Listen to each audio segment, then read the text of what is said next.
back. Greetings and salutations. All right. Let's see. Oh. Somebody take over real quick. I'm having audio problems. Welcome back to the Automotive Podcast. Today we have a great special guest, Rob Smorey of Columbus, Ohio fame. Welcome, Rob. Oh, thank you. Glad to be here. And of course, we have Mr. Duff and Mr. Splendon. How are you, Sean? Good evening, everybody. I'm doing well. How about yourself?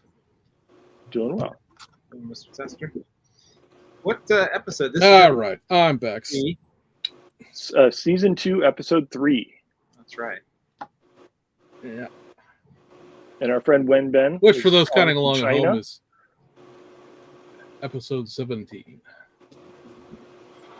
Is he when the one All that right. the BMW that I'm working on?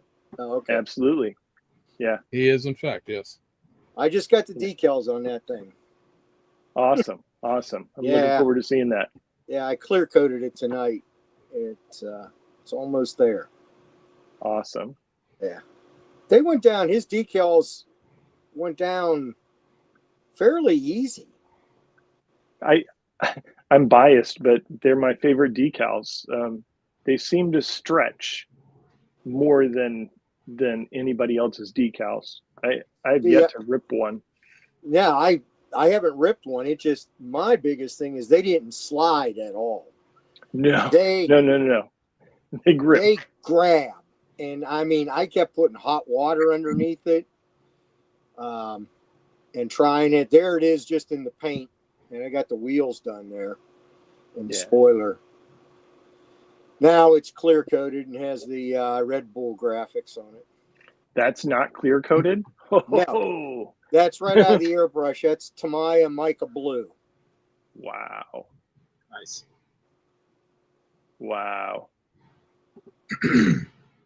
Nice paint. I am glad to see somebody actually do this in the Red Bull livery, since, myself and Mr. Tester are shills for Miku there. It's good to see somebody build in the alternative. Yeah. I thought it was cool. I opened it up and I got all these decals. Oh, okay. Yeah, very, very cool. I think you're going to be the first. Maybe Wenben built it himself, but I think you're going to be the first person other than him to have built it with the Red Bull. Yeah. Yeah, the interior's done now. I'll have to do updated photos, but I did a little bit of took some custom liberties. I put some carbon fiber and I'm drawing a blank here. Back in the back, some decals. Okay. And I added some lines. Yeah. I've always wanted to do the lines as well. I just get ahead of myself and hurry. Yeah, I didn't use his. I used ProTech braided lines. Oh, actually, that's Top Studios braided lines and Top Studios fittings. Okay. All right. That's what I did on that. Nice. And unfortunately, you won't see most of it. Oh, yeah. I was almost going to put that blank window in the back. I saw it was a filled window, and I thought, oh, okay. And I thought, well, I'm doing all this work. You're never going to see anything. Right. It's going to be hard enough. I think Jim Drew just posted a picture of somebody's. Was that yours? No, I don't think so. He did. It was a couple days ago, and they left the side windows off. I thought that was pretty interesting. Oh, yeah. I did see that. Yeah, because he did the decals you're looking for. Right. I thought that was pretty nice looking. Well, listen, we sort of dove right in here without a proper introduction. So. James, Mr. Duff, did you have a introduction to the episode that you wanted to share, or? No, I think that Mr. Tester's introduction was good enough for everybody. We usually go around the room to ask everybody what they're doing. Rob, I know what you're doing. You just told us. I didn't do anything as usual. Sean? I actually have been working on models for a change. I've gotten when I had built the box art model for the upcoming release of the Mobius Roll 72 custom 4x4 Ford F1 or F250, I built that out of the box, but it wasn't exactly how I would build it if I was left to my own desires. So I decided once it had served its purpose as a box art model, I wanted to take it apart and do some extra detailing to it. So I bought a set of resin wheels from Firebar Model Works. So he makes a really nice set of Ford 16 by 5 by 9 steel wheels and off-road tires. So it was a bigger diameter wheel and tire combo than the ones that are in the come in the kit. And so I'm gonna do a wheel swap on that. I'm doing some other detailing, and I'm trying to wrap that up so I can bring it to the Columbus Buckeye Scale Auto Show, which we'll talk about a little bit later. So that's what I've been up to. So I have that set of wheels, but I can't find it. Anyway, Mr. Chester, what have you been up to? Not like you've released any YouTube videos lately. I just published a video for the Koenigsegg Chimera, which I hinted towards last episode, but I couldn't talk about it because it was a secret. But yeah, I just published a video yesterday, and Tom from the Scale Modeling channel, he and I worked together. He printed the model on his video, and I built it on my video. So kind of worked together for the first time. I like to work more with him. He's a good guy. And now I'm working on the Lexus from Winben. So I'm going to put it in primer tomorrow. Did you slide on a paint color yet for that? I'm still torn. I painted some spoons. I don't know if you can see these, but these three are the choices. Is what I'm thinking.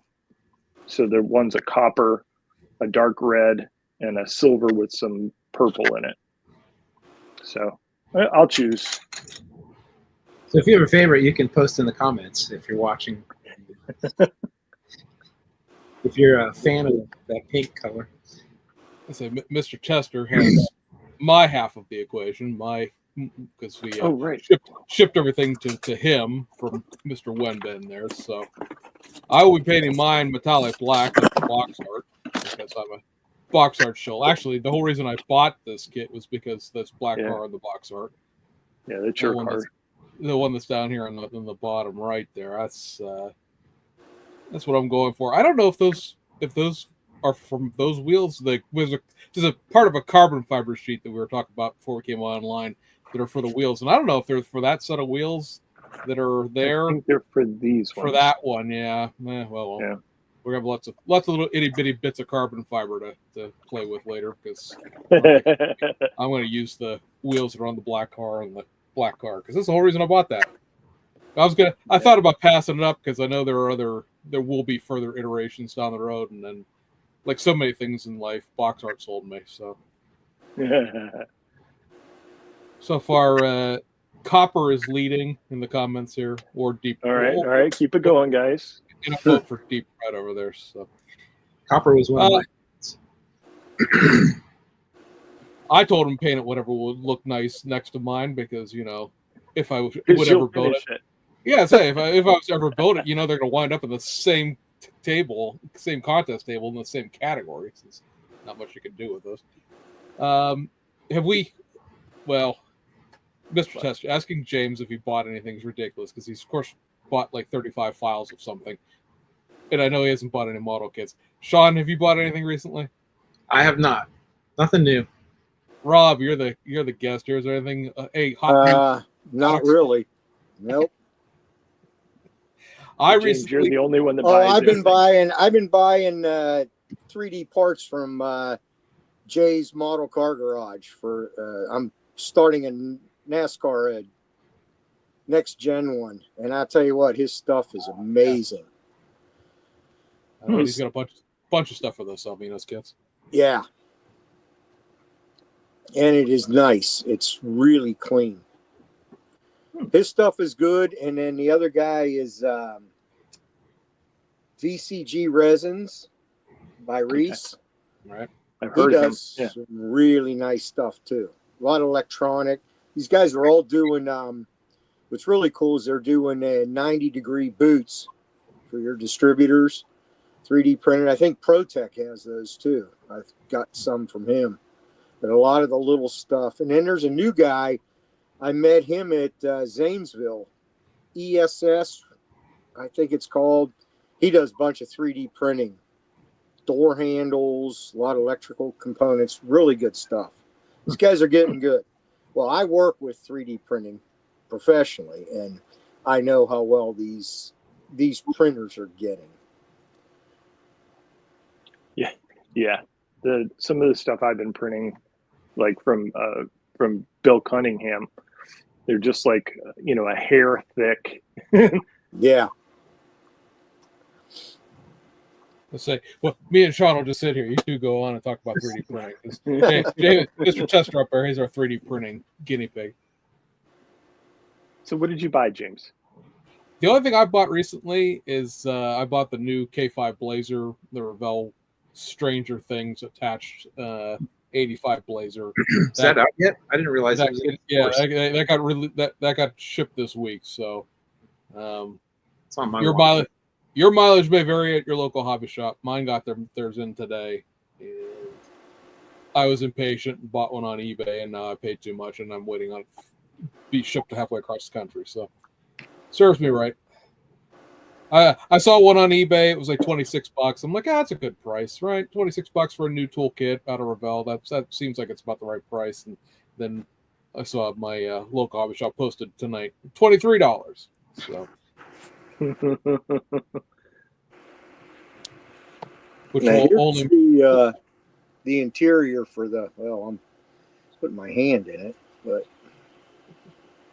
the interior for the. Okay.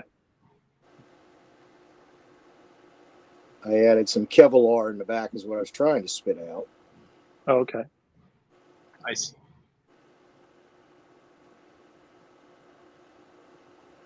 But yeah, that's cool. That's done. Yeah, I took liberty on another fire bottle because the one he gives you is like half a one. So right. I took an old NASCAR one and put it in there. I hope you test fit that roll cage into the body. I've had it in and out. Okay. My biggest thing is that the door panels. Yep. What is up with that piece that goes on top?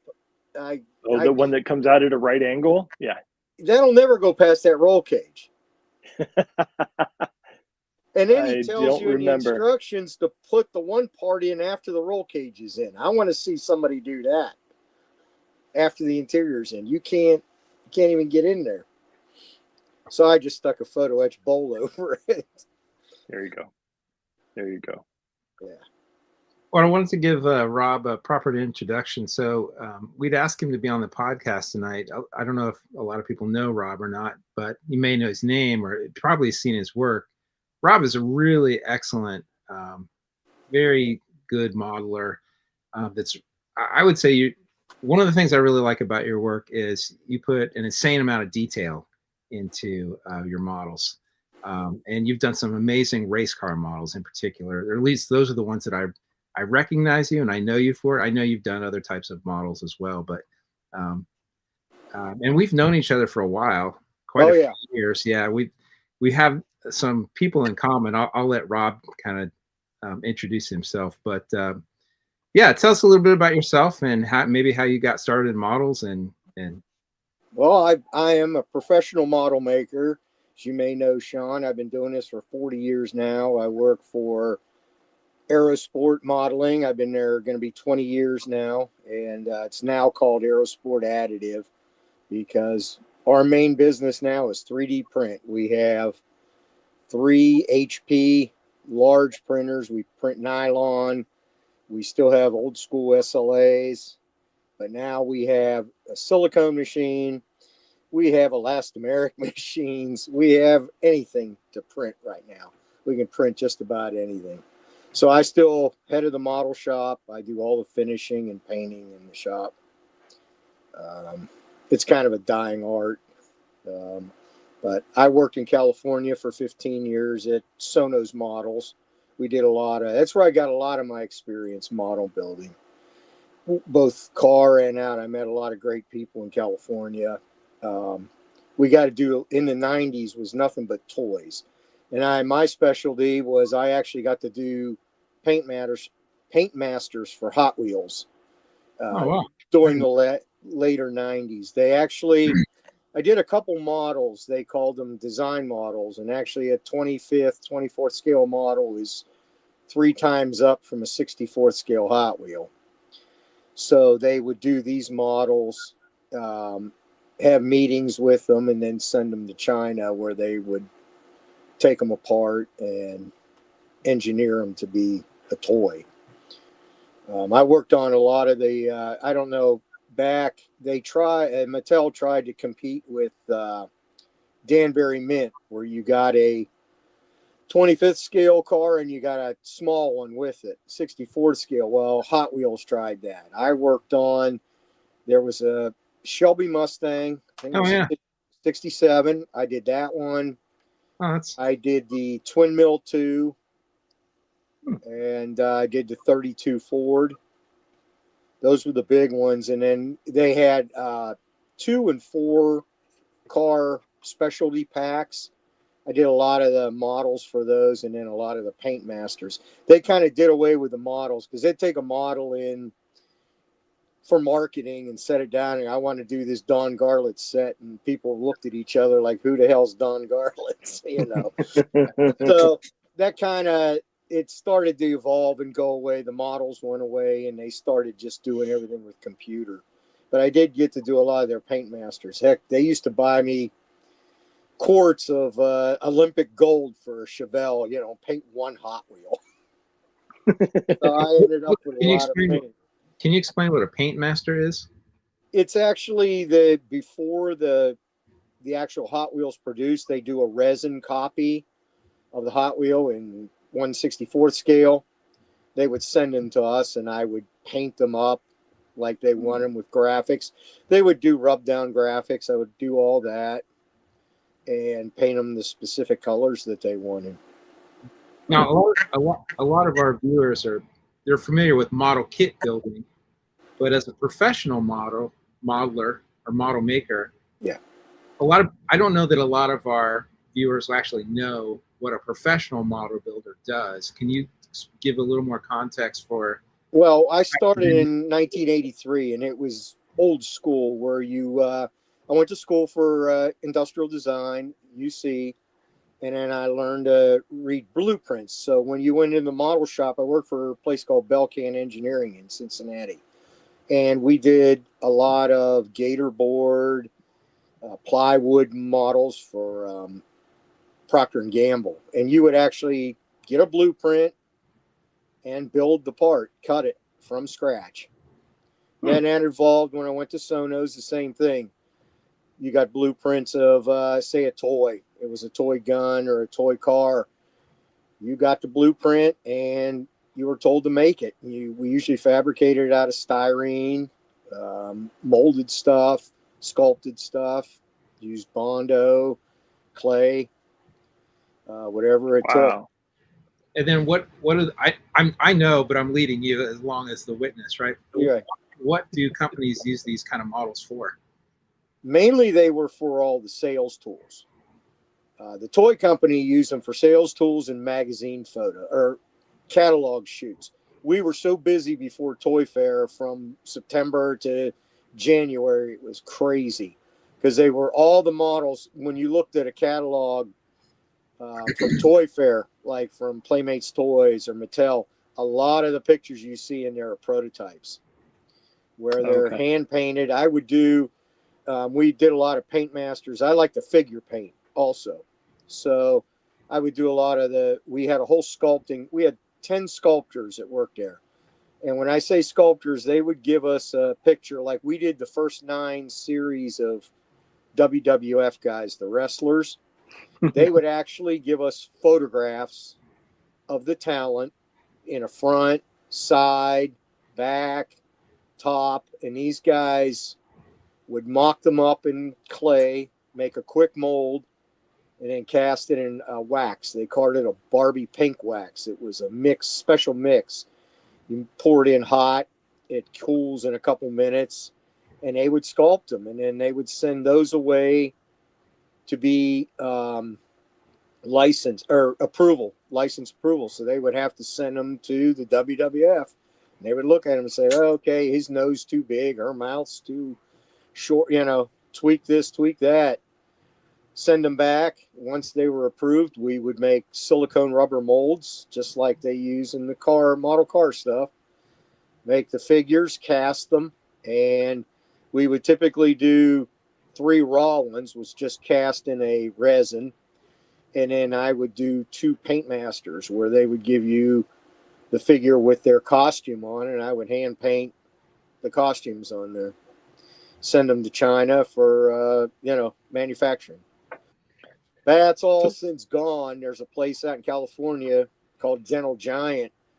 And they actually, when I left in 2002, they took all my sculptures, but they had a full body scanner that they would have the wrestlers go there, scan them. And they had actually like an SLA machine, a wax growing machine, a wax printer. Would print it in wax. The guys would clean it up. And that's it. No approval. So what took us almost a month, they did in 2 weeks. So after doing that all day at work, you come home and build model cars? Yep, I sure did. In fact, I came home the one night and the guy from Mattel showed up at my front door and asked me to, on the side, build these 125th scale models of these design models to show for, try to get approval to push them through for toys. Huh. So yeah, I would work all night on that and go right back and do it again. I also had a chance to work on some full scale cars. When I first went to California, we worked on the, what was the design change for the Camaro. It was the California Camaro. I don't know if anybody's familiar with it. It had gull wing doors on it, but it was I don't know which generation. It wasn't this. It was the one before that with the pointy front end. Looked like the Banshee is what it looked like. What they did is they actually they hired us to do the interior. So we sculpted the interior in clay and made molds off of it and fitted in the car. Wow. I didn't realize you'd worked at Mattel and some of those other places. That's pretty fascinating. Yeah. We did a lot of stuff for Mattel. A lot of toys. The reason that, or the way that Rob and I sort of crossed paths, so I used to work at an industrial design firm called Priority Designs, and we had a model maker there, Jeff Combs, that left and went and started his own company, which became Aerosport, who I have worked for now for so 20 years. Yeah, so Rob has worked there, and so we both at different times we've been in. You're still in the Buckeye Scale Auto Club. Oh yeah, I'm the vice president. Okay, right. Yeah. And at one point I had been in there years ago, but we're being in Columbus, we see each other around it. Yeah. So you've come to a couple meetings. Yeah. Remember your stuff with all the Broncos? That was cool. Yeah, that's been it. Yeah. So tell us a little bit more about one of the reasons why I wanted to have you on a guest too is I think next month is the Buckeye Scale Classic. March 15th. So tell us a little bit about the contest and what you got going on there. Okay, well, we're at the McCoy Center in Hilliard, Ohio, and it's a NNL style contest where we pick top 10. Do it very similar to the Atlanta show, if you guys have ever gone down to Atlanta. Very good show. I went down a couple years. And so we changed our format to that. We have a best theme. We have a couple other. We have best of show. And we have another thing called the Ohio Challenge, which we pick one. Well, we don't pick the winner of whoever wins the Ohio Challenge, which this year is the Revell 71 Mustang. the person that wins it, we have 3 or 4 kits sitting by the trophy, and they get to pick the car for next year. And then in theme, if you win the theme, you get to pick next year's theme. So we kind of leave that up to a lot of guys. We like to have the people participate a lot in it. It's all voted on by them. We tally votes, and I pick a couple of things. Me and a couple of guys will pick the best of show, and we're going to have a couple other things. I don't know if you guys have heard, but RB Motion, Bob Bentley. Yeah. He's going through some health issues. So when I talked to him a couple weeks ago, he told me he's down but not out. Okay. So that's why you can't get stuff from RB Motion right now, which fantastic place. But he's going to sponsor us, and he wants to bring a lathe down and show off some stuff. Oh, so, neat. Yeah. And then we've got like I said, I've got 60 vendor tables sold already. So we'll have a lot of kits, some aftermarket. We have 2 guys photographing for Auto Modeler and for Model Cars. Auto Modeler is one of our sponsors. They sent just like they did for Akron, sent a T-shirt and a subscription. So, and I've got some commitments from Iceman, from Reese, from Slicks, from 3D Parts out in California, from Mike's Decals. So we got a lot of cool stuff coming. Nice. Cool. How many model cars do you guys usually get entered? Last year we had 400 and some. We've broken 500 one year. I think it was the last year at the fairgrounds, right before we got shut down for COVID. I think we had 500 at the fairgrounds. That was probably our biggest one. Yeah, it's a good show. I enjoy going. I'm planning on going this year. I've got some new stuff to show. Good. James Tester, I think you're I'll be there. James Tester Duff, are you planning on going to? I will not be there because the next weekend after that is our show here. Okay. So, unfortunate thing of working Tuesdays through Saturdays is I don't have my weekends like I used to. I used to go to this probably from COVID backwards 5 years in a row. I think I went back when it was in the Rabbit Barn, which was a great venue just for the name alone. Fairgrounds wasn't a bad place to hold it. It was a great show. No, it was. I mean, we had it at the very first one we did. Our first 2, we held at it was a hotel off of Morris. It's like it was a Radisson, wasn't it, or a Ramada? I think so. I remember the ballroom was like downstairs. We went downstairs and I'll never forget the first year we ran out of space for tables and we were putting them in a hallway and everything. But we found the fairgrounds and it was great. But the last year we had the show there, they call us up a month before the show and say, "Oh, we moved your date." And we said, "What? You can't just do that. We've got," and they moved it. "Oh, well, the reptile show's much better." So we said, okay, that's it. And we found the McCoy Center, which has been really a beautiful place. I mean, it's a little pricey, but we're good until 2026 right now. Yeah, it's a great venue. It is a great venue. We just, the biggest thing is it's a quick show. And we like to keep it quick because we have to be out of there at 4:00 on Saturday because they have weddings every Saturday there. So, yeah, it's a good 2.5 hour drive for me. So yeah. That gets me home by dinner. I've got guys coming from Gary Kolchuk from West Virginia is coming. John Bottinger from Pennsylvania is coming. He sells all the kits. He's a guy that has 10 tables with kits. I know those few. STS will be there, the decal guys. I think Clay and his son will be there too because they won last year.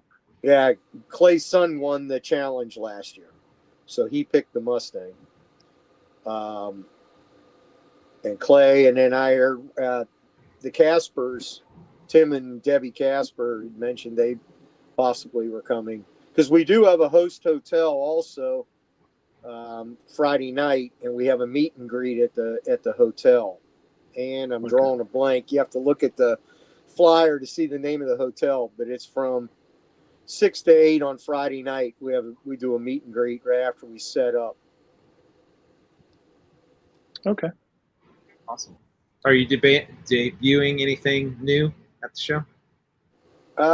Oh yeah, I'll have my Mustang. I did an Iceman. He did the wide body. Yeah, I did one. So I have that. I have and we do a little club thing. We have a club display, and we do a little club contest, which try to get guys to participate, and that's like pulling teeth. We call it Box Stock Plus. We couldn't get any more simpler. Well, what does that mean? Well, we made this up. If you want to run plug wires, you want to put different wheels on it, put an air cleaner, put a couple aftermarkets, that's fine. But bring out your models, because that's the majority of the guys in the club. That's what they build, Box Stock Plus. And we just had a meeting last week, and we told them, look, our table better be filled, because last year we had 3 cars in it. And I said, we're not going to do this anymore if you guys don't start participating. This was for us. So that's it. I mean, we get, like I said, it's a pretty good turnout. We get a lot in the challenge, and we get a lot in the theme. Actually, the guy that's won the themes won 2 years in a row. So he picked the theme for this year, which is the any year ending in 5. So yeah, a lot of volume of models, and a lot of really good quality models. Right. A lot of good modelers that show up to that show. So yeah, Vern Heiser from Dayton he's usually there. So we'll see some pretty quality builds. What I want to say, the guys from up north usually come down. Right. Too. The North Coast Club comes down. The Ritzes, they're always a big part there. In fact, they owned that Ohio Challenge Trophy for almost 5 years in a row between Eric and his dad. They build some incredible stuff. Yeah, they're in my club. Oh, okay. Yep. One thing I want to jump in here real quick with so he'll actually see it. This is from Wenbet himself here, saying, Mr. Rob, you did a great job on the Z4. There's a lot of detail in this clean and complex interior, although most of it is invisible in the end. So there you go. Cool. Very often you hear direct feedback from the manufacturer, but okay. appreciate your work. I'll tell you what. When I got home and my buddy was visiting me from Vegas, he came to that show, and in fact, he's already planning on coming again. But we opened that up that night, and I couldn't believe the resin quality and how many photo etched pieces are in there. Now quite a kit. No, it is quite a kit. I couldn't believe how much was in that little box. That was amazing. And I sort of missed. I think we jumped in, and maybe you said it, and maybe I missed it. What inspired you to build that kit, or what are you building? Well, actually, James did. I talked him into it. He came up and said, "Want to build one of my kits?" Sure. So he handed it to me, and that's what I'm doing. So this hasn't been shown yet, but this is the newest version of that same kit. Oh, wow. This time it's in white. Neat. So a few pieces have changed from the one that you have. Oh, okay. But, is that same one that you see on the decal sheet in here that you don't get the decals for? Nope. It's different. Okay, because there's a little blip of a white car up in this corner here, and what in the world is that one? Yeah, this is the late 2009 car. Okay. Yeah. So those it rests there until I get to it. Are they considered drift cars, or No, they're GT3 cars. GT3. Okay. Yeah, the cars that these were running Super GT, which is the Japanese national GT3. And have you seen the Tamiya kits of like the Calsonic cars and stuff like that? Yeah, I have the Mustang, the GT4. Yeah, Okay. a little bit. That's a little lower class, but yeah, it's the Japanese national touring car racing series at this point. So Okay. I So wasn't the- sure what those were. yeah, the Z4s would be similar to like the Tamiya AMG GT3 kit at this point. Oh, okay. Any of the Fujimi GT3 kits that have been done. Okay. Way back when. Those were some of the early ones. Mine are right here. That's why I keep looking. Rob, what do you primarily like to build? You know what? I've done everything. I guess if I got to pick a druther, it would be anything race, NASCAR.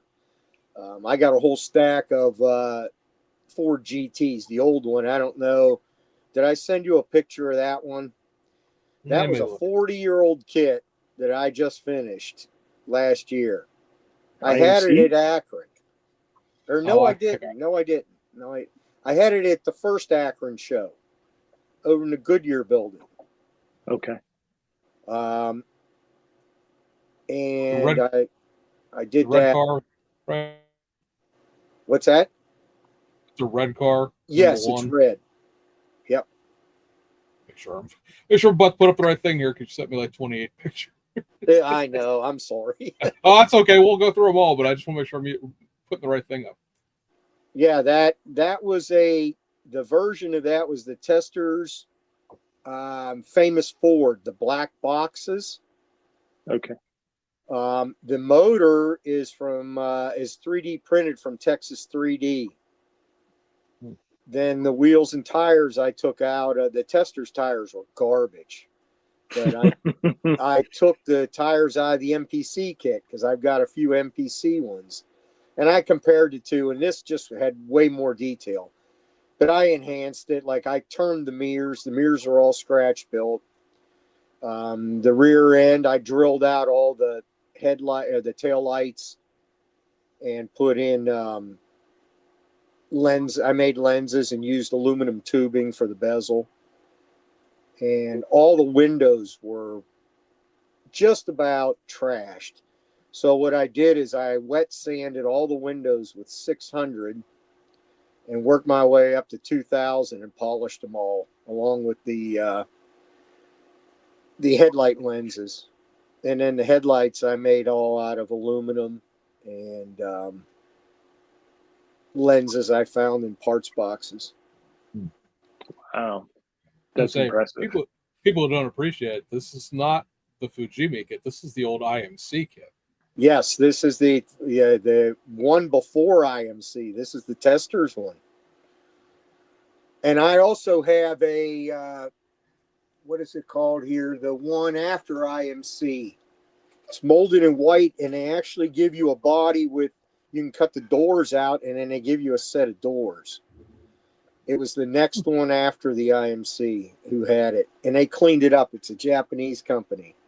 Well, IMC tooled it, then Tester released it, and then Union's the one I got. I have a Union kit. I'm saving that one to do the yellow one. I just got to find somebody to do decent decals, because I've got Fred Cady ones, and I've got ones from IndyCals, and these are actually IndyCals on here. They weren't too bad. That's a nice model.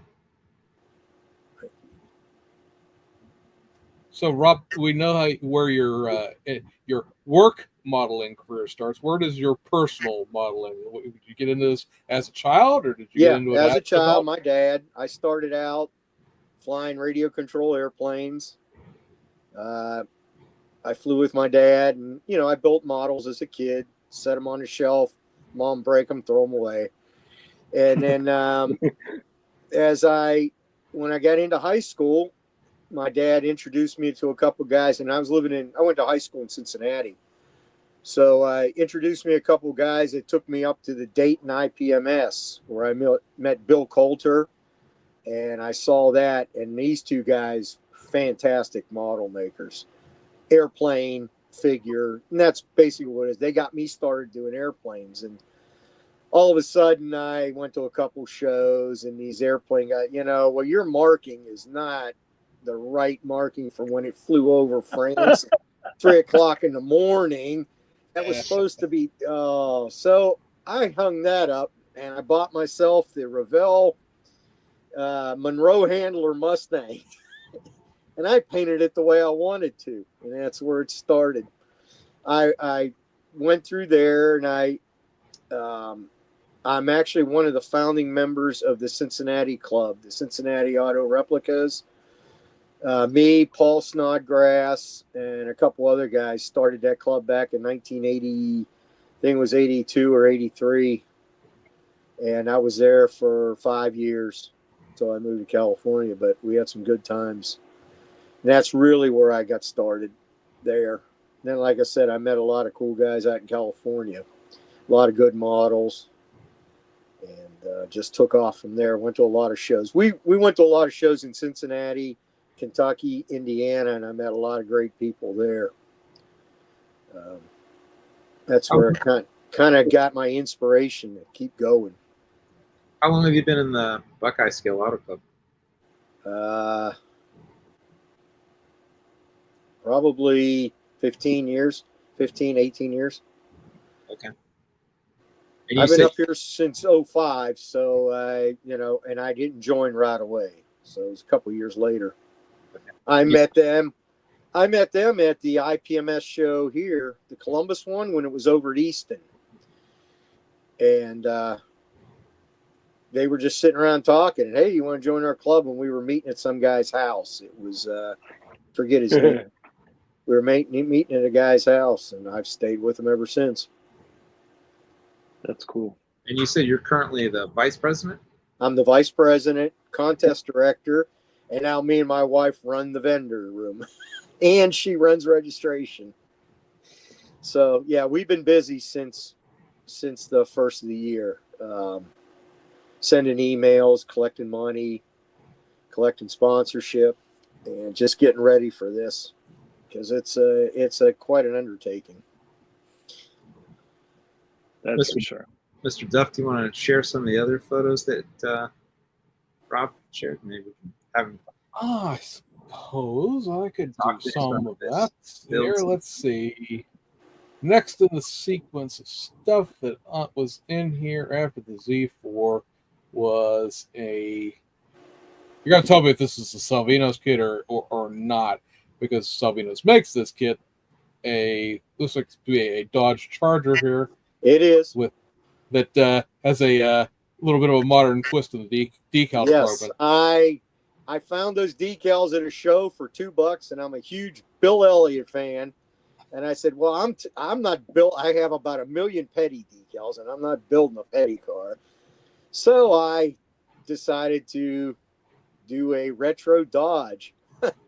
If Elliott was racing, I hinged both the hood and the trunk on this one. Yeah, but that is a Salvino's kit. Okay. Quite a chore to put together.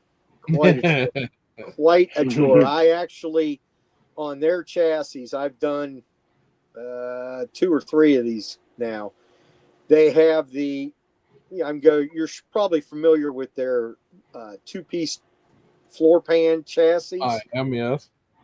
Okay, well, you can put those together and then stick them in the body, and you got gaps everywhere. Mm-hmm. There's a 1/4-inch gap between the back of the bumper and the back of the floor pan. So what I did is I corrected all that. I take all and it's full of ejector pin marks all on the A side. Yes, a huge one. So I take all the ejector pins off, and I do what I call a Bondo splash to get the chassis to fit. Basically, I take the body and I use Vaseline as a release, and I put it inside the fenders, the rear fenders, and then I tape the chassis pan in, floor pan in, and then I take Bondo and I fill the gaps. And I blob it in there, and it doesn't look like much. But when you're done, and I learned this is one of the things I learned in California from working with clay modelers that do the cars, is when you put that Bondo in there, you let it harden up to it's like green where you can still stick your knife in it, and you pull it out. And when you pull it out, you'll see the contour nice and smooth all around where you want it to stay. And basically you sand the excess off on the top and the bottom of it and go like, it's mainly around the fender wells. So you basically, if you can picture sanding the top of the fender well and then the inside and leaving that thin 1/8 inch layer of Bondo on the outside, and then I'll wick thin super glue just to make sure it stays on there. And a couple of times I'll get voids or it'll crack off, so I'll have to do it again. But that's the way I correct his chassis. I know I've seen guys stack up styrene and glue and whatever else, but that's what I learned, because they do that with plaster when they make mold. When you do a clay car, and we would do the headlights, we would take casting plaster and hemp, mix it together, put release Vaseline on the clay, and the clay is as smooth as anything else. And you basically make a little box around, like you say, your headlamp, lay this plaster in and have a handle, let it cure. Next day you pull it off and you've got a perfect surface of what that headlight is. So then what we would do is drape form acrylic down in there to get the headlight lens, and then cut it out. Then when you'd make the fiberglass in the body, cut that out and fit it. Seems like an awful lot of work for a headlight. Yeah. Oh, it was. It was a lot of work for everything. Yeah. You spend weeks on these clays, then you take a fiberglass mold, and then you lay it up, and then make a steel aluminum frame to mount it on. And it'd be just a push thing for a sales tool to take to a show, and for a sales tool to show a model year change or show something. Oh, I'm not gonna let this one fly. It's coming here that it's the old MPC Grand National chassis that's been around since '72. Oh no! This is all Salvino's nonsense. They made this that way. Now I understand the principle behind it. Having the 2-part chassis lets them put it underneath the Dodge and the Chevy and the old. And all. Yeah. I got the reasoning behind it, but no, I'm sorry, that's not the same chassis. They brand new tooled that hot mess themselves. Right. Right. It's the same concept as the MPC, but not the same chassis.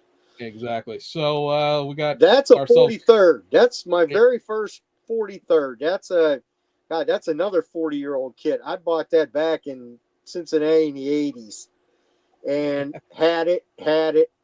And I don't know if you guys knew who Mike Sigmund was. He passed away last year. He joined our club. He was the one half of S&S Specialties back in the day with Rush Schwenkler. Anyhow, he was a 43rd scale builder, really good one. He challenged me to do this. And this is a starter kit, resin. And like I said, I just finished that last year. And it was, almost 40 years old. The decals, he goes, you'll never use those. And I said, oh, really? So I went and tried to have them remade. Well, the remakes of them didn't come out very acceptable. So what I did on this is I taped them down to a sheet of cardboard, and I sprayed Tamiya Clear on them. They went down like it was yesterday they were made. I used microscale set and softening solution. Those all went down. Then now the starter decals were, some of it was a little mismatched in the word cores. The white and the black weren't lined up. So what I did is I went in with my brush and painted red and black around all of them to correct them all. Clear coated it, and I scratch built the net, and I put gauges in it. It all has aluminum gauges in it. And the windows were really challenging. They were vacuum formed, and oh my, were they thin. But they went in there, and that's my first one. And like me, I went down to Atlanta afterwards. I saw another one, another Thunderbird, so I bought it. So I'm going to try another one. Getting a feeling Rob's a glutton for punishment. Yeah. All right. Somebody, it was like that GT40. You'll never finish that. You'll never finish that. And one thing with our club, we do this is a good picture to start with. Every year we do a Christmas party with the club, and we do a brown bag kit exchange, white elephant thing, where we wrap them up so you don't know what they are. You pick one, you open it, you can keep it, or the guy next, everybody has a number, and you go around and you can steal it. And then the idea is everybody builds that kit for the next year. Well, we get 2 or 3 of them every year. And we had this past year, I had 16 of them. This was actually my Christmas build from last year. I picked my own kit. And guys seem to clean out their shelf with the very undesirable kits. So I just took my own. That's the first time I used zero paints. That's the CUDA color or the Challenger color, Sublime. Okay. And then the stripes on it are from Scale Motorsports, and they're the clear carbon fiber with a solid carbon fiber inside. Oh, okay. And then the license plates, this was really cool. The license plate was made by Reese last year for our show. It has our show logo on it. He actually 3D printed them. That was really cool. And the figures from Iceman.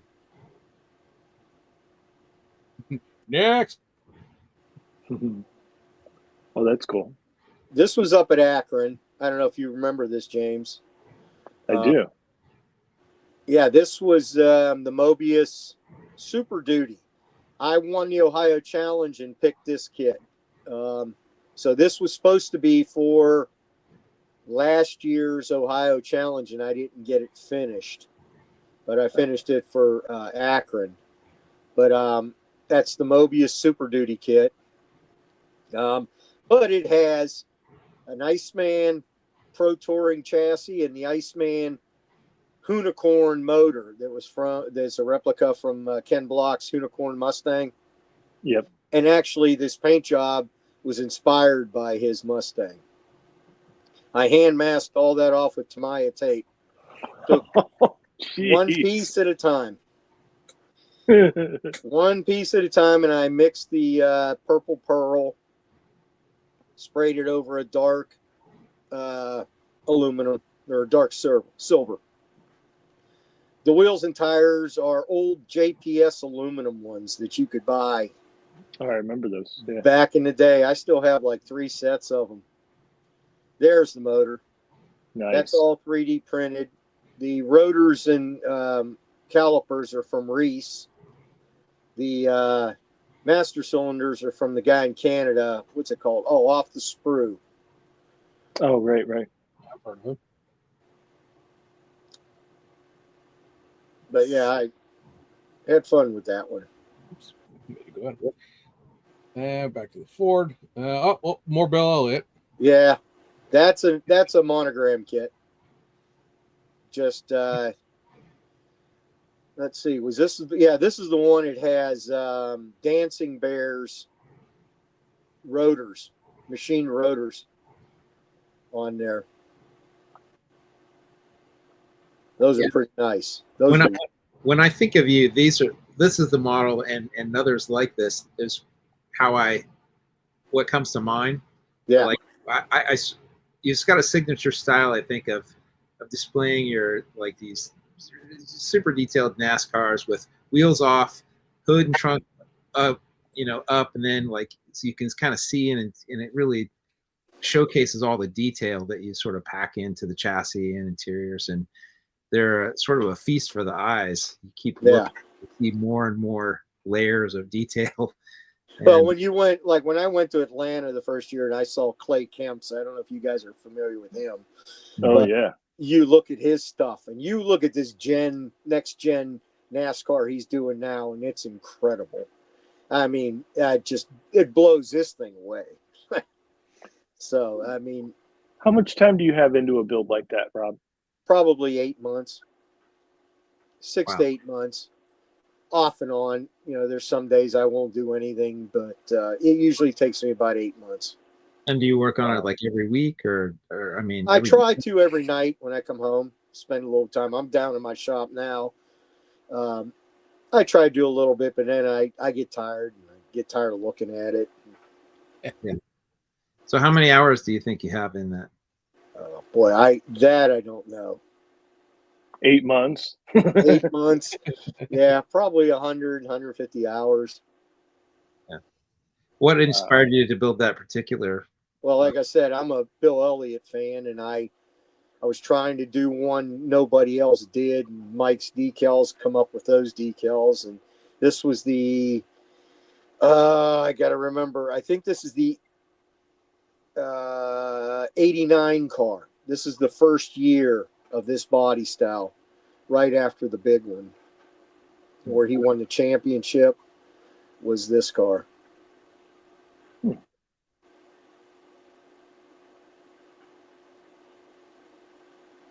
Another Mobius truck. Another Mobius truck. I did what I tried to do here is I took the Revell Boss 302 Mustang that has the Boss 302 motor in it, and then the hood, I cut the middle of the hood of the Mustang out and grafted it to the middle of the hood of the truck.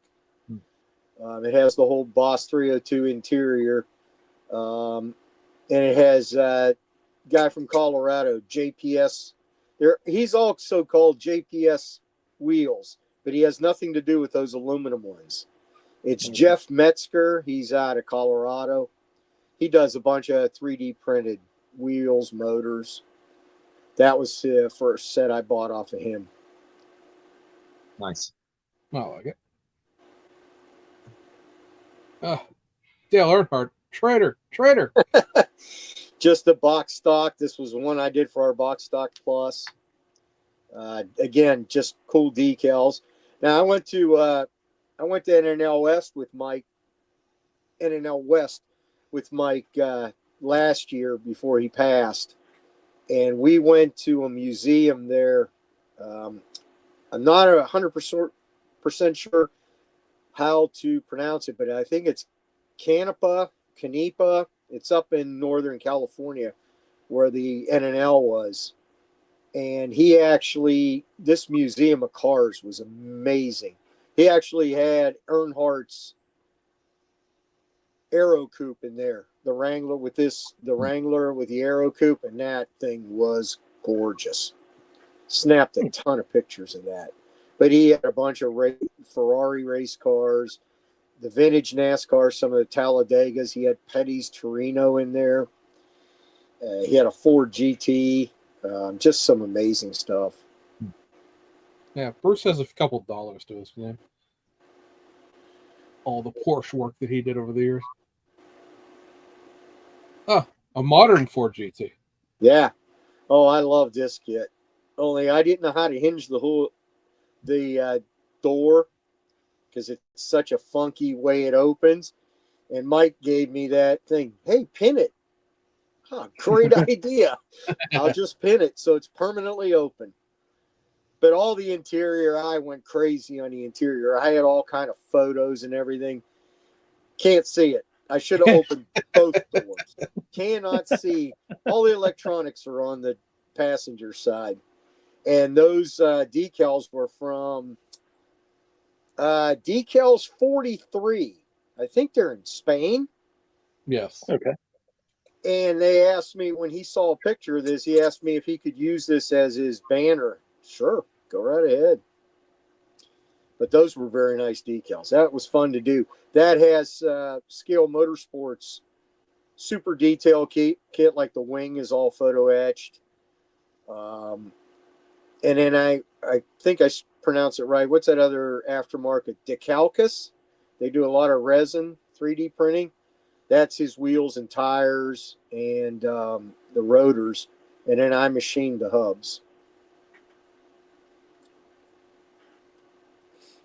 Yeah, I like the way you just casually mentioned that. Yeah, I'm just machined the no big deal. Huh? Oh, Look at there's that. one I had fun. Nobody liked this. Oops, I didn't mean to go that far. I'm going to revert back now to California and Mattel. They had a auction, black tie auction every year, and they called it Halloween Dreams, and they did it for local kids charity. Well, what the guy that I worked with, the one designer, he was an industrial designer there. He wanted to do a Halloween Dream. What we did is we took the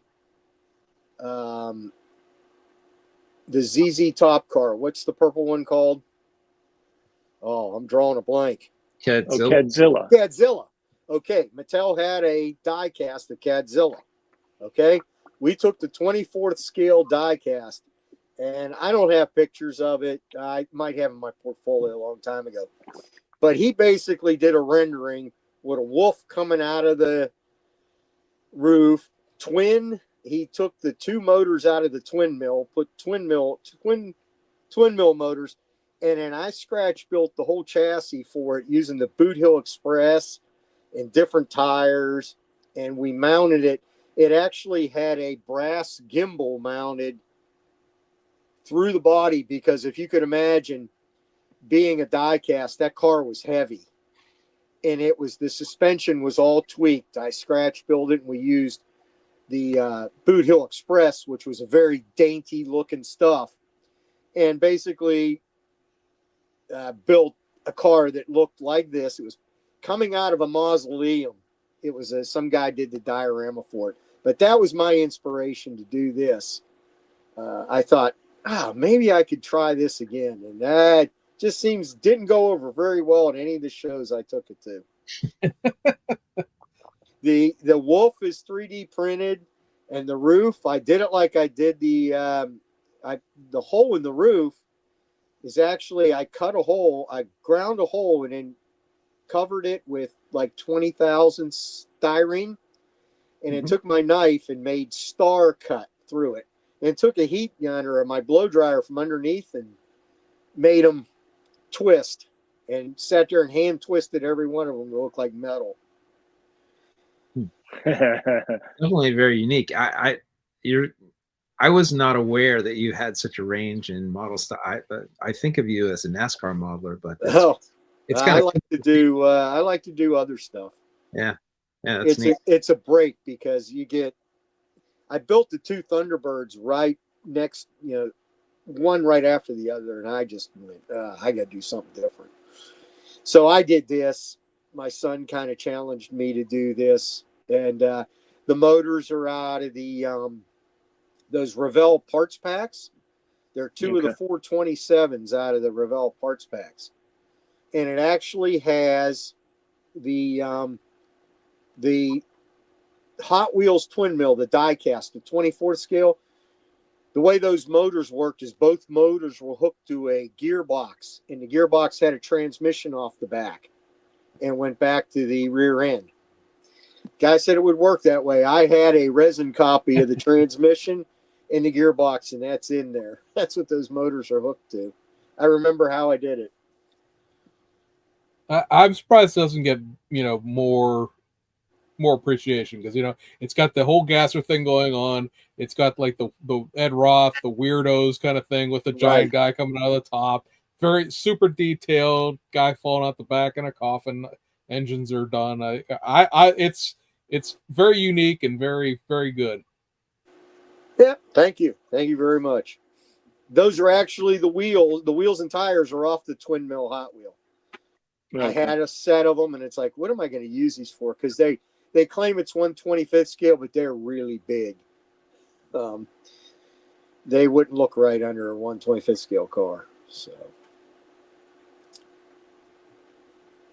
there's a wide body Dodge Charger here. That's Daytona, my prize right there. Again, Ken Block's Mustang, twin turbo Mustang, was the inspiration for this. Besides a real car, I don't know. I was flipping through stuff, and I follow a bunch of real car stuff, and there was a guy painted a 69 Pontiac Tempest. Half of it was orange and half of it was black. And I thought, wow, that was really cool. Because I was actually going to do this. I have artwork that I followed a guy on Facebook. I think he's from the UK. And he did a rendering of what it looked like a petty car, and somebody made a street racer out of it. Added these wild looking flares, because that's where the inspiration for my flares came from, was his rendering. And I thought, well, I'll do a thing where they took a petty car and made a drift car out of it. Well, then it's got NASCAR. It's got the monogram NASCAR. The new it was the Fusion wheels and tires. I scratch built all the spoiler, the side skirts, the front, the rear diffuser. And then when Ken Block did the video with him roasting marshmallows over his turbos, I thought, wow, that's cool. What could I do? So I did that, and I hand cut out that hood to fit around both turbos. And the headlights, I actually took, I cut them out. I made little thin pieces of styrene, but the buckets were 87 Turbo Coupe Thunderbird headlight buckets turned upside down. They fit right in there. Nice. It's definitely got, like, looking at it from this side, it's like a completely different. Yeah, people thought it was two models. Yeah. I will fully admit, in scrolling through the email, I went, oh, that's pretty cool. He built two of the same thing, until I saw this picture and realized it was the same thing split in half. Yeah. I went up to Tim Casper's show in September, and I got best of show with this. Deserved. Well done. Yeah, that's kind of my... Very unique. Very unique. And it won a top 10 my first year down at Atlanta. That was a big thrill. So how many models do you build a year, do you think? Last year, I think I only did 4. Okay. Those NASCARs took up way too much time. Oh, I know. Last year was the GT40, the Mark IV. That probably took me 10 months to do. Wow. Fighting with that and going back and forth and decals and trying to find parts. And because I had found one kit and I didn't have one of the headlight lenses. Oh, where am I going to find this? So I kept searching high and low. Went to N&L East, and lo and behold, Mike Decals had a whole stack of them, famous Ford's kits. And I said, how much you want for these? I don't know. Just give me something for him. And can I open this one? And he had the headlight lenses in it. So, yeah. So now this year I've already got, I got the Mustang done. I got a Ferrari done, and this BMW is going to be done, hopefully for our show. And I got 2 more sitting here. I got my Christmas build. I was given this, and I'm getting challenged. The 70.5. Is it a 70.5? Yeah, the 70.5 AMT Camaro. The one that's orange on a box. Yep. You'll never finish it. I got that already. Yeah. Okay. So that, and I got a next gen Mustang I'm going to start. Rob, what? Good. Well, I was just going to ask, what aspect of modeling do you enjoy doing the most? I don't know. I think I enjoy all of it. I try to perfect every bit of it. Okay. Is there any aspect you hate doing? Bare metal foil and gluing the windows in. Okay. Bare metal, but I think I got the. You ever used this stuff? No. Oh, canopy glue? Yeah. Yep. Actually, Jeff Combs at work, this was made by one of the RC companies. Guys used to use this on RC planes. It's that strong, but it works. I've used a small brush, and I brush it around the opening, whether it be, on the ones that are flush mounted, I brush it around the ledge and set it on there. Usually maybe a couple pieces of tape and let it sit overnight. It's there. And then underneath, I'll just hold it, brush around it, let it sit. But yeah, those probably are my two Achilles heels. When you do that BMW, you're going to have to use super glue. Oh, yeah, I noticed that. Yeah. There's too much flex to those windows I for thought anything else to hold them. And I got to cut them out just right, don't I? No, they're pre-cut. Those are pre-cut? Yeah, and there's a transfer film on both sides too. Oh, okay. I didn't know that. Yeah, so the tip is to take the back side off, glue it in place, leave the transfer film on the outside until you're done with the car, then take all the transfer films off. Oh, okay. All right. And they'll be perfect. Huh? Okay. I do have another super glue. I don't know if you guys, let's see, where's my tube at? You ever heard of this stuff here? Zap RT? No. This Rubber.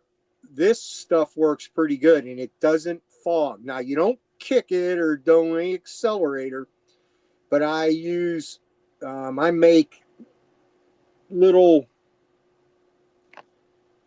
I got little holders. I'm not using my camera in the right place, but I have like a 14 thousandths wire on the end.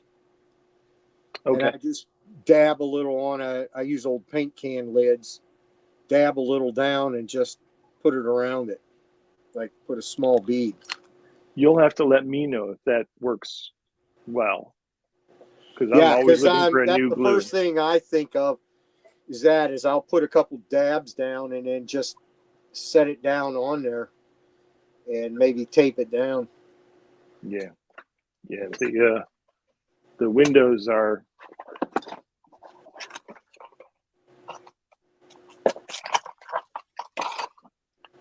they're flexible, but they don't stay. They just go right back to the way they want to go. Okay.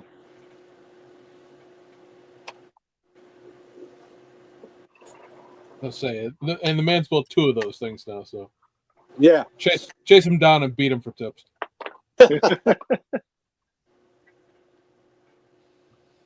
Mr. Duff, I think you were going to ask. Oh, I was going to say, Rob, I would figure by now people will stop challenging you. Like it seems like it's a really bad thing to go. You won't do that because clearly they did. The guy I unwrapped it. He says you'll never finish that. I threw mine against the wall. Well, that ain't happening. Has there been a kit that you've given up on? No, I've finished everything. I have finished everything. I haven't found one I don't think. Let's see. Trying to think back. I don't think so. Yeah, sounds like you have the skills. You could build something from scratch, anyways. You don't even really. Yeah. See, I want to retire here soon. I'm getting ready to retire, so I'm going to do a lot more scratch building. What sort of plans do you have for scratch building? I don't know yet. I have a couple 12 scales. I want to do 16th scale. I have a 16th scale Thunderbird that I have some pretty cool pictures of that gonna be a pretty intense job. You could step into Randy Durr's land. Yeah. Oh yeah. Right. I got the honor of going to his house last year or 2 years ago. I went to that concourse show where he does a model display. I was invited to that. Well, the day before was at his house. Oh my. You should see his basement. It's like a medical room. Everything's white and pristine. And his models look exactly the same. I mean, and some of the tips he gave me, just some of the stuff he did, I would have never thought. No way, Randy. I mean, he scratch builds literally everything, down to zip ties he made out of stuff, and just everything is scratch built. Yeah, he's amazing. Yeah. We had him on the show last year, and he was really interesting to talk to. Yeah, he is. He is one heck of a model maker. Him and Jim Drew. I've seen some of Jim's stuff, and I mean, that Mazda. What do you call that? Is it a class, the race car? The one that's fluorescent orange, green, and white? 787B. Yeah, that's it. The one he had at Akron. Oh, my. Yeah. That was incredible. So I might I'd like to try one of those. I've got the Sauber, and I'd like to try it. I got the super detail kit. I got rims for it. Everything. Do you have, I mean, granted, this may be a cheating question because you built a lot of NASCAR. I see behind your head there is all NASCAR kits. Yeah, that's my whole shelf up there is NASCAR. I say, do you have a favorite kit? Like the kit that you would build more than once? I mean, NASCAR, it's asking a race car guy that is stupid because you end up building the same thing over and over again in different liveries over time. I love the Salvinos ones. I think they're great. I got about 25 of the Fusions and about 3 of the Chevy SSs that people want from me. They're all sealed. The Chase Elliott ones. Yeah. No, you ain't getting them. But I like building the Fusions, and like I said, I haven't done a next gen, but I did a couple of his old ones. I did a Monte Carlo, and I did that Charger. Those are the 2 I've done from him.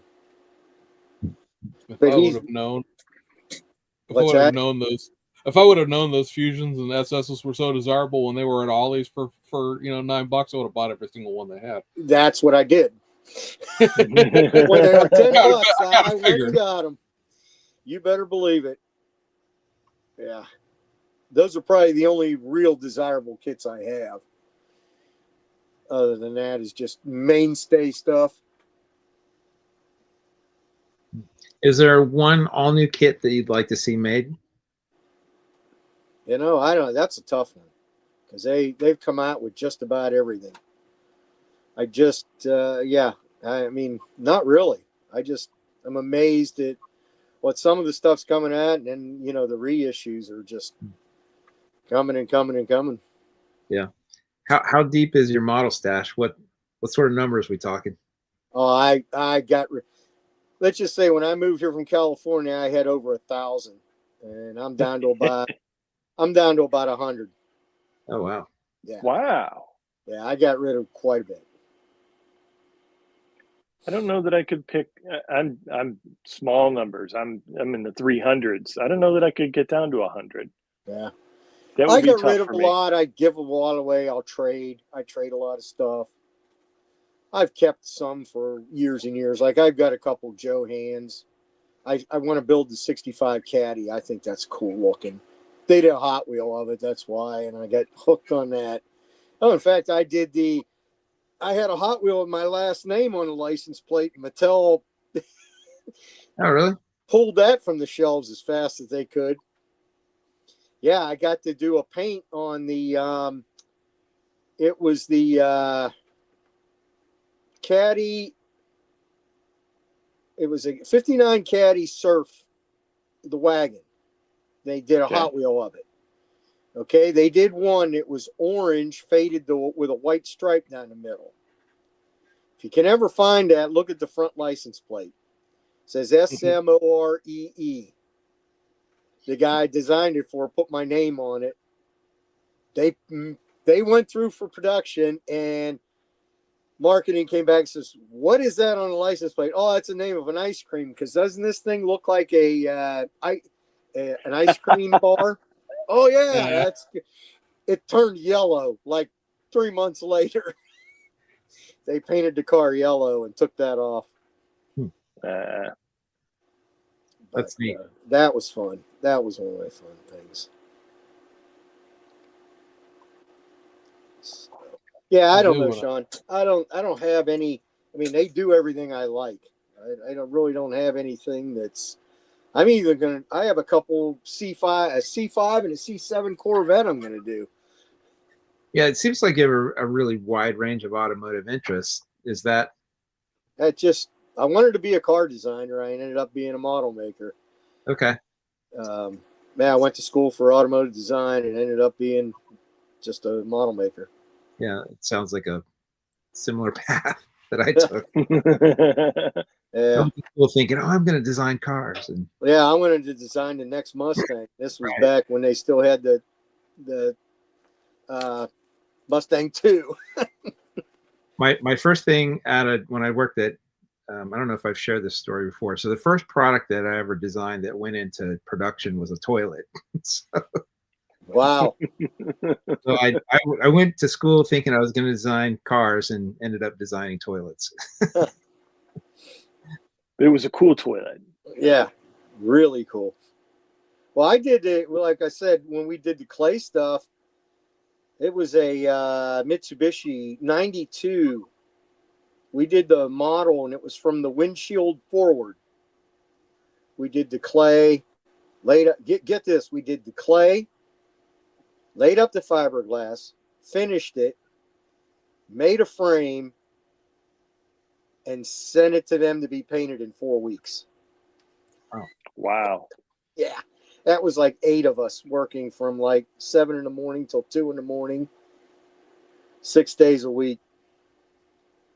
Now, a lot of that hand modeling, that's kind of gone away, right? Oh, it is. It's a lost art. Yeah, that's all that stuff I did in the 90s. You don't see that anymore, especially here at Aerosport. I mean, even when I started there in 05. We didn't do a whole lot of hands-on stuff. Everything was either, all the models were either SLA'd. Well, all of them were SLA'd. And you finished them and you made a mold. Right. And that's it. You finished and painted them. So when you say that you primarily do 3D printing at the model shop, you do that? Yeah. So those are files that have been generated by customers. Yeah. And sent to us. File. Convert them. Yeah. I'm not the computer guy, but we have a guy that runs our 3D department. Okay. And he's really, really good. I mean, his office is full of machines, the little Creality ones. That's where he prints all my figures and a lot of stuff. But we can make just about anything. And then are you hand finishing and painting? A lot of it. Like our nylon printers, the HP ones that we have in the back, the 3, they produce a lot of the major part of our parts. And they're P12 nylon, so they come out like a gray, grainy. They're nice parts, but they're accurate down to a T. And customers have a choice of either raw. We have a dye station where we can dye them black. And it's RIT dye in these big tubs. And it takes the dye and it makes a nice matte black finished part. And then we have another machine. It's called a vapor polish that once you dye it, you can vapor polish it and it comes out like it doesn't smooth it, but it does a little bit, kind of a real presentable looking thing. We can do shop peen, which is like a blaster with metal shot in it. But then, yes, if they want them done, I finish and paint them. And we use, actually, I did a couple for Priority. Bunch of it looks like they're doing a bunch of lawnmower stuff. That's what they looked like, housings. So yeah. The printers the nylon printers are only so big, the vat. So a lot of these things were in pieces. So what we do is either puzzle piece them or make a tongue and groove, and I glue them together. And CA holds that stuff together like there's no tomorrow. Hmm. And then you can finish it. We use a catalyzed K36, K38 acrylic primer. It's a high build, high solids primer. I can spray 2 or 3 coats on, sand it, spray another 2 or 3, another coat, take it to like 600, and it's ready to paint. What's your clear coat of choice?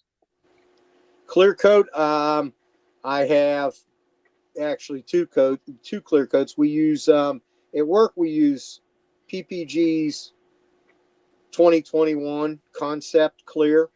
Yeah. I loved DuPont's, they called it Chroma Clear, but DuPont is no longer around. It's Axalta. And the place that carried all the DuPont or Axalta went out of business. You can't find that stuff anymore. So what I've been using is Shopline. It's a lower level of PPG paint, but it's a 4-to-1 clear, just like all the. Is that the Omni? Yeah, no, not Omni. It's Shopline. Omni's the other brand. Okay, but it's the same stuff. Okay, and I'll reduce it a little bit with some Grow Industries. They call it 1370 or 1870. It's just a very inexpensive reducer. Just cut it just a little bit. Okay. And do you prefer an airbrush? Oh yeah. Yeah. Okay. You're airbrushing all your models. Yeah. Everything I have spray cans too that I use for some quick stuff, but most of the time it's airbrushed. Now I use Tamiya primer exclusively. That stuff is second to none. Now Tim Casper turned me on to a black primer. I think it was called Mr. Hobby. Yeah, Mr. Hobby. So, yeah, and that you can't find that anywhere now. It's sold out. Even on Amazon, because I went on Amazon. About that. I went on Amazon, just got 3 cans. Oh, I buy the bottle because I okay. No, I buy the tall spray cans. Yeah. And a little trick I learned a long time ago is I don't know if you guys know it. Heat your spray cans in hot water. Yeah, that works great.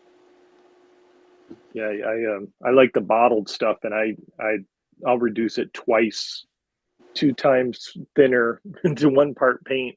Okay. Shoot it in super thin coats.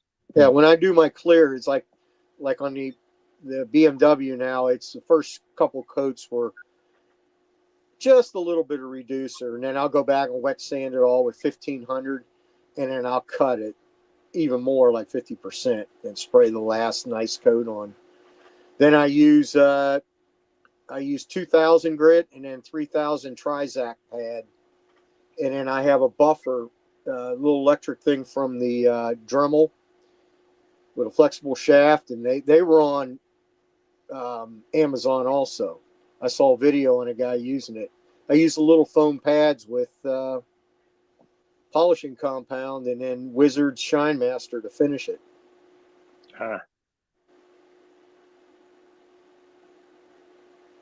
Nice.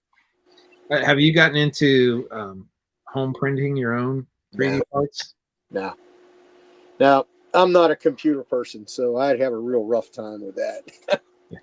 I get the guy at work, hey, can you make me this? Sure. You print me that out. Yeah. Because like I saw these on Temu, and I go, hey, Steve, print me these. So they were done on the FDM printer, and I mean, yeah, all this stuff. I have a bunch of these around. So, but the 3D printing is amazing. It's taken over the hobby. It's taken over the industry. It's just amazing what they can do and how these printers are getting better and better and better. Yeah, that's for sure. I mean, I'm just flabbergasted at how clean that BMW, how the resin, how he gets it that nice. Crisp. Yeah. Yeah. Everything is so crisp. And I mean, there's almost no prep. Well, I clean mine. I clean mine usually with Dawn washing detergent. I do that at work too, because a lot of that takes it right off. We do SLAs. We still do a lot of SLA glasses, and I mean cups, pitchers. I just got done doing 14 of them. Where the SLA is a clear SLA, and you take it off the machine, and it has build lines all through it. So you sand it. Basically, I start with 320, work my way up to 600. And clear coat it and use the shop line, and they look like a piece of glass. Huh. We still do a lot of that. It's amazing how many people are designing the same glass. We have enough glasses out there. Last year. Yeah. At Priority, right before I left there, they had spotted a printer that was printing in full color too. Yeah, we have one too. Okay. But we don't use it. The color's it's not that great. Yeah, it was sort of a quick mock-up, but it didn't really look like, a piece of plastic. Right. I know there wasn't a big demand for it, so we didn't get one of those. Yeah. So, all these other that print all these other items are, the different materials, and especially the elastomeric stuff and the silicone. Now we got a silicone machine. We can make little gaskets and anything with it. Amazing.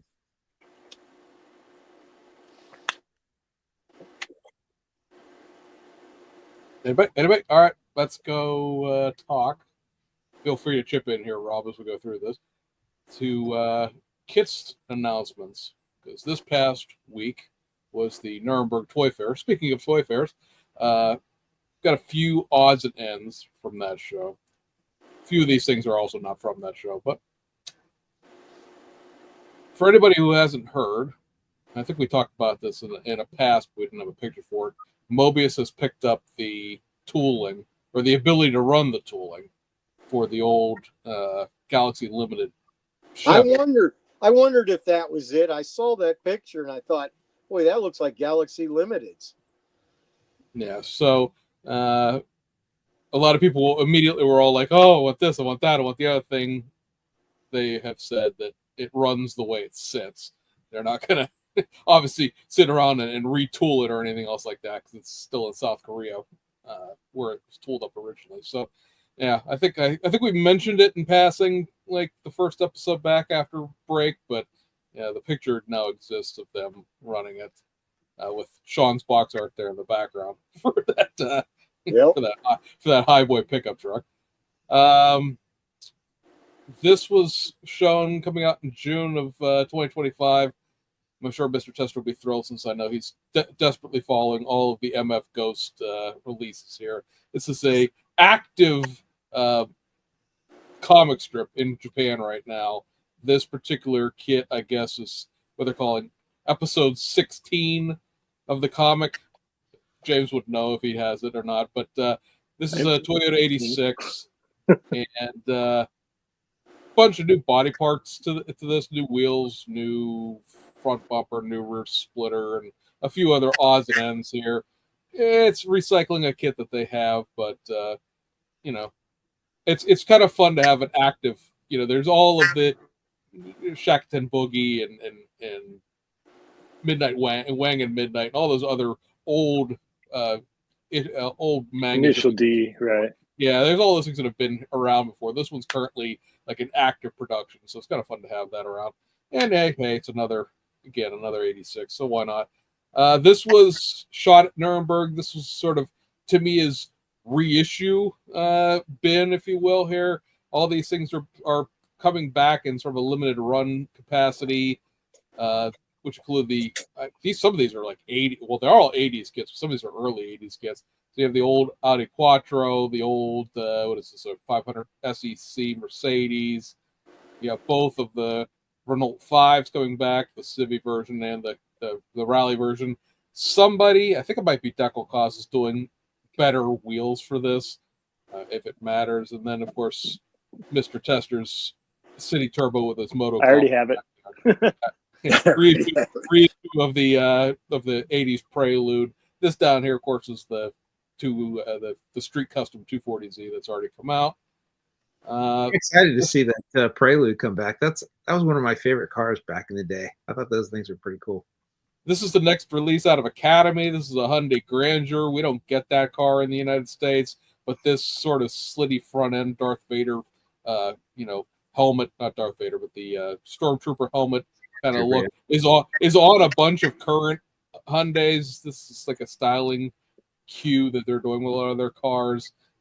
Hey, it's just fun because Hyundai. Revell announced a bunch of stuff at the show. One of the new tools coming out is going to be a McLaren 750S. Got 100 parts on this one. I like it because I have a Alpha Model 720S. So this is the car that came next in that line. McLaren, all the things. They also announced, and this got a lot of static because this is a click system, as they're calling it. So this is going to be a snap-type kit, but a 2024 Mustang GT. 60 pieces, folks. So there's a chance maybe there's part of an engine in here. It's certainly not the build and play that was 7 pieces, and what those 60 pieces will comprise of, I don't know. But you figure that 60 pieces is roughly a Fujimi curbside.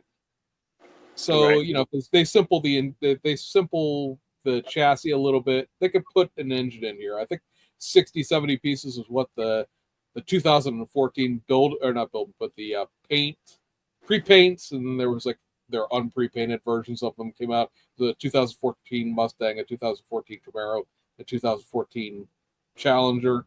All of those kits, when they were released, had a simple engine in them. There were about 5 or 6 pieces. It's the only way to get a Coyote in scale before 3D printing, came along. So maybe, I don't know what we're going to get out of that, but that's at least there will be a model of a current Mustang.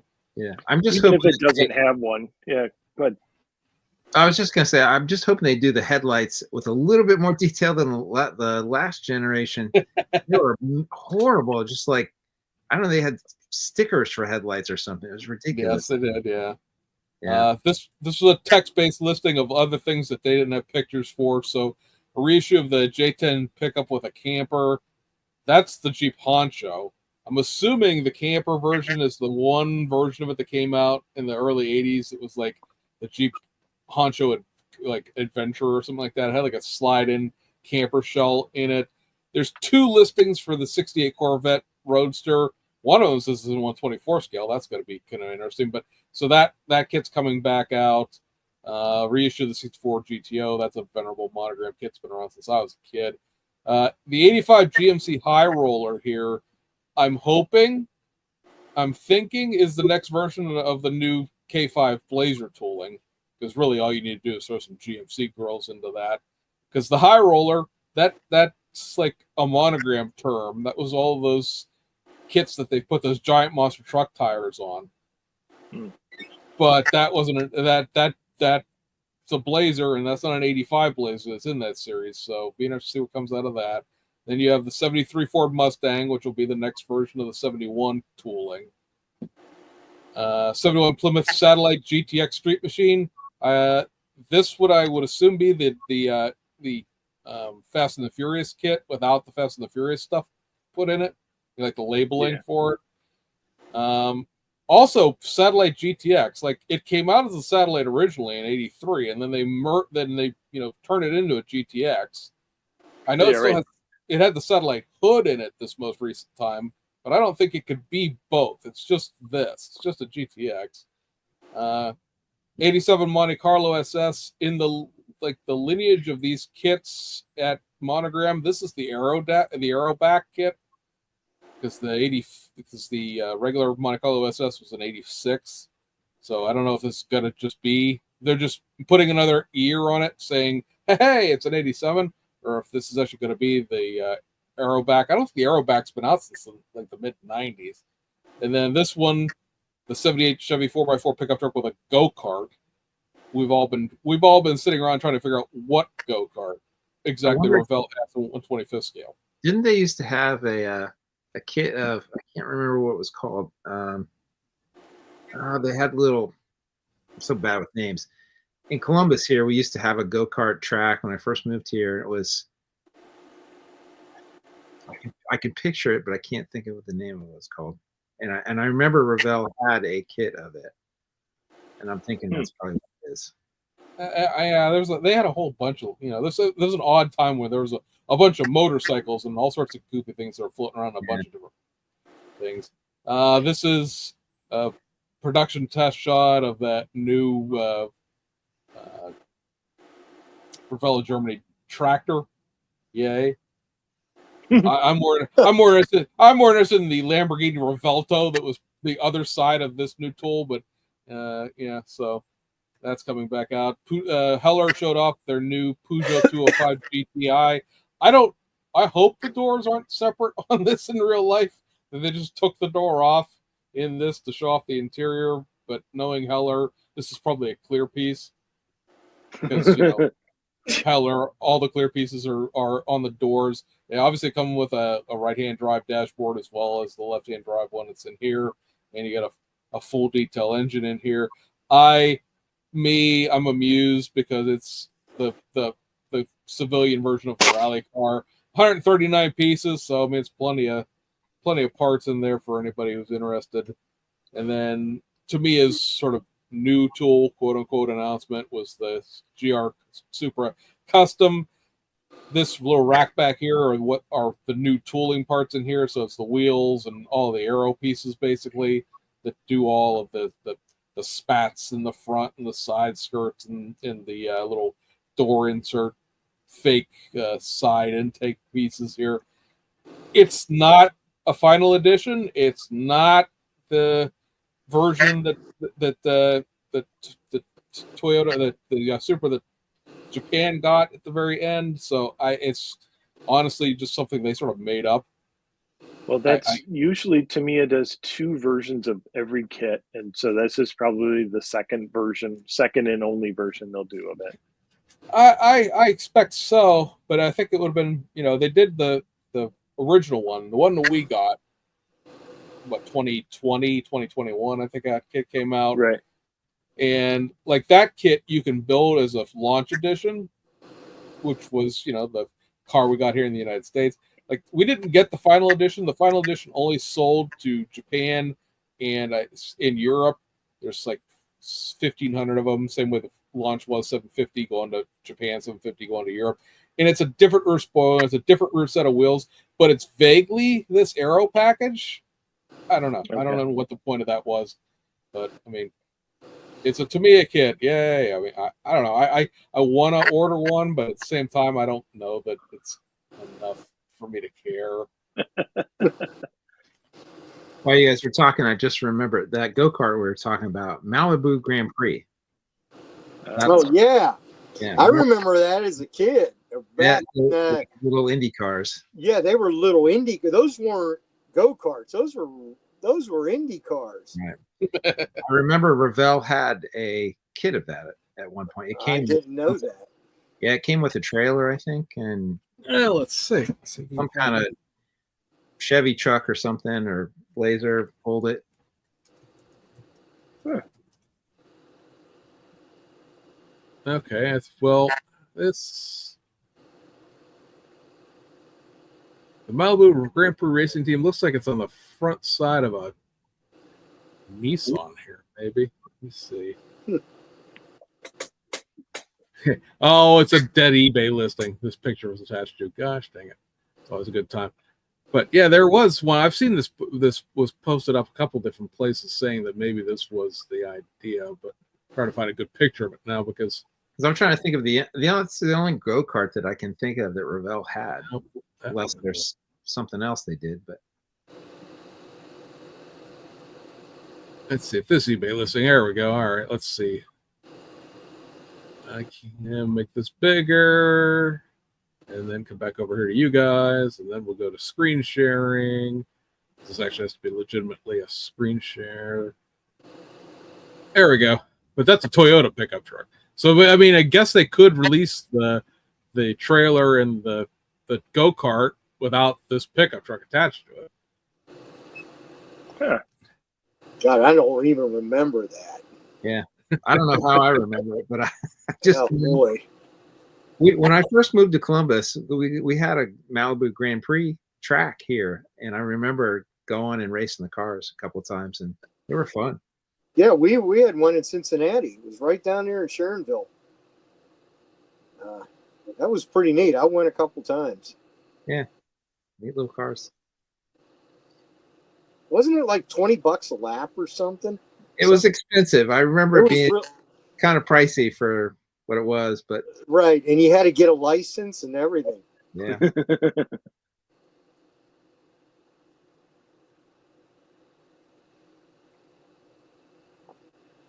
Yeah, it would have been quite a long time since they've released that. So yeah.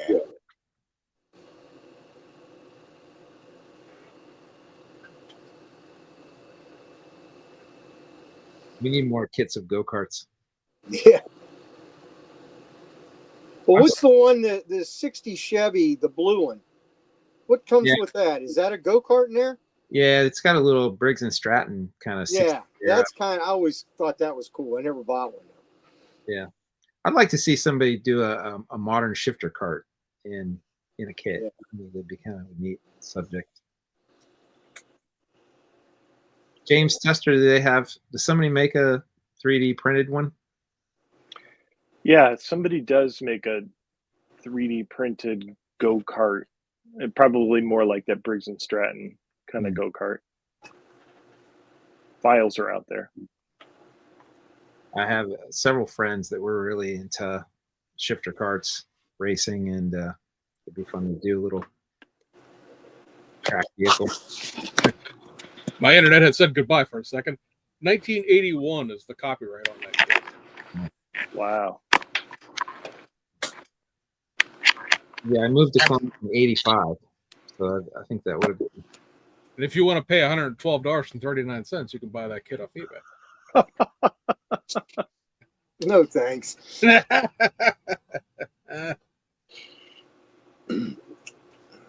Is that 1/16? It's not in the comments. It's 1/16 scale, but I don't think that was it? Nah, it wasn't. I don't think so. No, I don't think they had a Toyota that was 1/16 scale. It's 1/25 scale though, so I mean that very well could be like AMT did when they took the go-kart and stuck it in the 68 El Camino. If that tooling is floating around somewhere, does that mean they still have the tooling to that Toyota though? I don't know. That seems like that's something that would have been in the U.S. collection of things. I can't see that go-kart and that Toyota would have been sent to China back in the day. Well, they had recently, so that sand rail buggy that was in right, yeah. that was one of those Revell era, 80s era things that was behind a Chevy pickup truck or a Bronco or something originally. So yeah. Maybe they thought far enough ahead back in 1981 to be like, we're going to put this behind a series of different things as we went on. And then if somebody was like, oh, no, it snapped that kid, it sold like dirt. And then that was the end of that. Until it suddenly showed back up in 2025.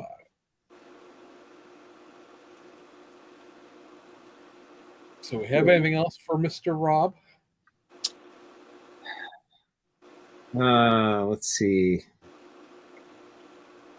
You want to ask him the Magnus Opus question? Yes, all right. So, Rob, the Magnus Opus question is the Life Achievement Award. If you could build one project, or it could be one single kit, could be a series of kits, whatever it might be, what would be the one model, one project that you want to do before you pass from this mortal coil, as it were? Probably my 12 skill model factory hero kit. Ooh. Yep. You're the second person now with the 12 scale model factory hero kit. I got, you know how I got it? I went down to Atlanta. One of the guys in the club went with his buddy. It was their final draw for their raffle. And it was the Porsche, and I'm drawing a blank what number it is. Older style Porsche. And he goes, Rob, what am I going to do with this? I don't know. So a couple months went by, and he came to a club meeting. He says, Rob, you want to trade me something for this? Or he tried to sell it. He like put $300 on it. Nobody even budged. So I said, I tell you what, I got an 8th scale 32 and an 8th scale T bucket. I don't want those. I'll take them. So that's why I got traded in my monogram T bucket and 32 for the Model Factory Hero Porsche. Is it a 917? It's the old like Le Mans race car. Yeah, I think it is. It's the one that has the arrows as the graphics going down from the top view of it. Yeah, I believe that. It's probably what, $700-800 kit. Oh yeah, easily. Yeah. Wow. I want to do that one. How many parts are in that box? Shit, I have no idea. The bag of white metal parts is incredible. Those 112 scale model factory hero kits almost get you to invest in a rock tumbler just so you can spin all those white metal parts. And then I hear they're not the greatest to put together. So I wouldn't really worry about you so much, but yeah, they're not a Tamiya kit by any stretch of the imagination. Yeah, not like it's gonna fall together like a snap kit, right? Right. No. I saw a small assortment of your work. I don't think I'm gonna really be sitting here daring you to build it, so to speak. Yeah, you'll throw it against the wall, Rob. That's $700 going across the garage. Nope. Mr. Tester, you have anything else? No, thank you very much, Rob, for joining us. Oh, thank you guys for having me. Yeah, it was a pleasure talking to you, and look forward to seeing you in a couple weeks at the BSEC show. All right. Sounds good, guys. Yeah. Thanks again. All right. Assuming the IPMS club doesn't tear down the McCoy Center for you. Yeah. I'm going for that show just to look. I went to it the year it was in that art school downtown, beside Columbus State. And I went there a couple of times for that. Yeah, the judging was interesting, and then I didn't go for a couple of years, and then they got stuck out in that unheated barn out in Delaware County. Oh, I heard about that. Yeah, if you call the judging interesting, that's being very nice. Well, Rob, I belong to the IPMS club here in Pittsburgh. I'm the head automotive judge at the Pittsburgh IPMS club. So yeah, for me to call judging interesting, that's not a compliment. Let's put it that way. I had a judge here tell me that in box stock that was the shiniest car on the table, and the guy didn't even have it painted. And it was that Porsche. It was the white Porsche race car. Had all those wild purple and green graphics on it. Anyhow, he didn't even paint it. The chassis paint is black, and it has 3 giant ejector pin marks right underneath the bonnet that he's displaying there, and he won first in box stock. It's like, okay, guys, I'm done with this. Yeah, the one year they had that I went, they had like they tried to make you pick. It was like advanced and masters, or maybe it was just basic and math. There was a differentiation in every single. Yeah, they have master, and then they have adult. And the only reason I went for master because you got a plaque instead of a ribbon. I mean, they try to differentiate. Well, how do you do that? You should have heard guys. Oh, just put your model down. I say I don't run down my fellow IPMSers. But I sat there and I looked at that entry form, and I looked at my models, and I looked at the entry form, and I thought, well, you know what? The stuff I'm bringing wouldn't be good enough for masters, as far as I'm concerned. So I stuck it in adult, and then a couple of other people I went with, they stuck their stuff in masters, and it seemed like a masters was either judged on a much larger curve, or they spent a lot of time nitpicking the adult classes. One of the two. Yeah. However you want to look at that, the adult classes, we're just sitting there going like, "What in the world happened? What are you?" And Masters is like, this guy, you're just throwing plaques all over the place. I'm like, okay, Yeah. all right. Yep. I didn't volunteer to help, so I can't say anything. But at the same time, I'm not dashing back out there in a mid-February Saturday. Yeah. Well, I'm gonna go. I'm just gonna go look really quick. So anyway, I wish you much luck and success with the Buckeye Scale Classic show. Again, for folks who haven't been, who are in Ohio in general, or far Pittsburgh, Indy, anywhere along the ways, certainly worth the drive. Big show, lots of vendors, great venue. I've always had a good time with the show, and Buckeye guys just in general. The club guys are a great group of guys. I've used to hang out with Michael Newport all the time back when he was part of the He's club. there. He'll be there. So I know you guys. I don't know you guys, but I know you guys from friends by association and from coming out to the thing.